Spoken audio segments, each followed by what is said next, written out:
Season 3 is the first year, first of all, since the beginning of the show Dallas that we've done entirety without the great Larry Hagman. So as a character, John Ross kind of dealt with the end of season 2, being obsessed with who killed my father. Who killed my father? I got to find this out. I'm not going to stop till I find it out. Then he finds out that obviously, which I thought was masterfully done by the writers, that no one could take out JR but JR. And it was for the better of the Ewings, and to take down Cliff at the same time. So it was pretty genius. So now that I think season 3 starts off right when season 2 is kind of ending. It's like 12 hours later, and obviously we see John Ross is following very much in his father's footsteps. He is in bed with another woman. He just got married. He's a newlywed, and he is in bed with another one of his enemy's daughters. I don't know why he keeps doing that. It's like Romeo and Juliet, but more than one. It's a tough situation, but he believes. I think he's basically on this mission now that his daddy's gone.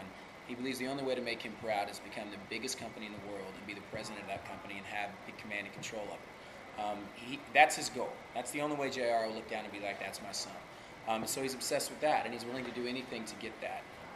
And that's going to cause him a lot of problems. All the Ewings are under one roof. We're still obviously at Southfork. I don't think that'll ever change. And we're all together there, and so is Emma, right across the hall. So as ridiculous as that is, he thinks that he can pull this off without his wife ever finding out. So it's going to be a long road for him this year. It's definitely a roller coaster. And the fans are just going to be, when they start seeing some of these episodes, I'm calling it Dallas on steroids. It's like we're getting weird this season, which is fun. It's a lot of fun. It's what people love about the show. And this year, John Ross is trying to step into his father's shoes, I think, a little too quickly. But he's still relying on, he does things in front of people like, I'm under control, I know what I'm doing. But as soon as he gets by himself, I think he really is thinking about Daddy and going, what should I do next? How do I get myself out of this? How do I do this? Because I think at the bottom of his heart, he believes that JR left him too soon, and he wasn't exactly completely ready to do this on his own. With so much on John Ross's plate, is there a time for him to notice what's going on with his mother? Is that a part of your storyline this season? Oh, yeah. The big struggle with John Ross and Sue Ellen this year is that, as we know in season 2 when JR passed, Sue Ellen kind of turned back to the bottle. Mm-hmm. For John Ross, that's a nightmare because he knows that those are some of the darkest times he's having to see his mother drunk, and his father pushed his mother to drinking. It's a big thing to him, and he doesn't want to see that. But do you feel like it's almost she's drinking because of him, and now there's new responsibility on him? Well, I think that in this season he begins to, like I said, he starts behaving JR-esque very quickly. And the last thing that Sue Ellen wants to see is John Ross turn out like his father. Her nightmare is that. His nightmare is her turning back to the bottle and what will happen if she starts drinking again. And basically those two things are going to come to a collision. Mm. And it gets very real.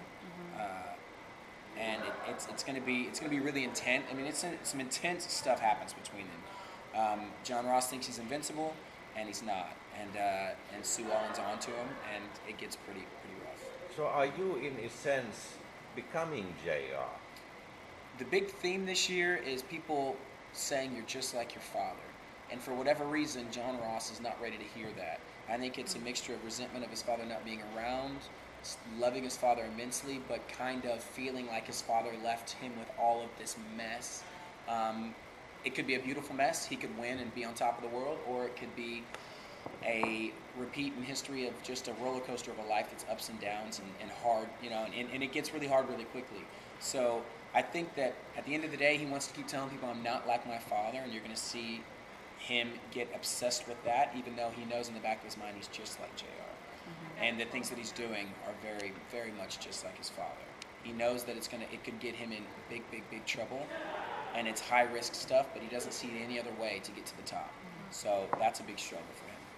What is your fondest memory of Larry Hagman? Well, to be honest, every day I got to hang out with the guy was pretty special. When I met him, we all had a dinner for the cast to meet at his place in Malibu, and it was like the beginning of something that we just knew was special. It was just really special to meet this guy who was such a legend, and knowing that I was going to get to play his son and really work with him a lot. It was intimidating. I was nervous. You know, I was like, I can't screw this up. I've got to be good at playing this role. I've got to make people believe that could be JR's son. So it weighed on me a lot in the beginning, but as soon as we stepped on set that first day, I think that's the most memorable moment, is Larry and I, he came in the room, I was there, and he came in the room and he had his hat on and he nodded to everybody, he sat in his chair. We have that scene from the pilot where he opens his eyes, and he says, Bobby was a fool, and that Christopher, he'll never be a Ewing. And when he did that scene, I was in the scene with him, that his energy when he opened his eyes consumed the room, and I was in awe. I was like, I haven't remembered that I'm working right now and I'm shooting with this man, and we're shooting a scene, so I can't just kind of blank. And that's almost what happened. So being able to work with the guy was just incredible. And second favorite moment was when he and I did a scene at Dallas Cowboy Stadium, and it was at an actual live football game, and there was 60,000 people in the crowd, and we were shooting the television show. So they would show me and JR, and we're waving, and they put us on the Jumbotron.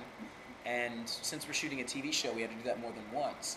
So it was funny. The first time we did it, the whole thing's like, wow, there's Larry, and this is great. Look, what are they doing up there? And then we did it a second time. We're like, there they are again. And then we did it a third time. We're like, what are they doing? Because we did it 7 times to get the shot. And but it was at a live game that had never been done before. And it was kind of this guerrilla style, off-the-cuff shooting. It was very exciting, and Larry was just having a blast. He was like a child there at the game, and Jerry Jones came, and he was in the scene, the owner of the Cowboys. So that was a really big memorable moment for me, too, because I grew up here in Dallas. I was a Dallas Cowboys fan, and now I'm at a Cowboy game with Larry Hagman, in character of John Ross and JR. It was very surreal, so I had some amazing times with him. And So- as a Dallas boy, how did it feel to see the ranch for the first time? Well, what's funny is this year, on my birthday, we're shooting season 3, and my aunt and uncle showed up, and I hadn't seen them in a long time, and they brought me all these pictures, and I got to see that I went and visited Southfork when I was 3 years old. Oh. I'm sitting on top of the Southfork limo at Christmas. I'm in Miss Ellie's bathroom. I'm sitting next to the bathtub. These pictures that I didn't even know those rooms existed there because we never go upstairs. And here I am as a child. Now I'm there, as a man shooting the show when I had no idea. I'm just I thought it was a theme park when I was 3. So I actually went for the first time when I was 3 years old. And to see those pictures was it was pretty cool to see. And by the way, I'm sure you guys know the house hasn't changed. Yeah. So it's pretty cool to see, to know that I was there at the beginning of my life, and here I am again now working as a Ewing. So it's pretty cool.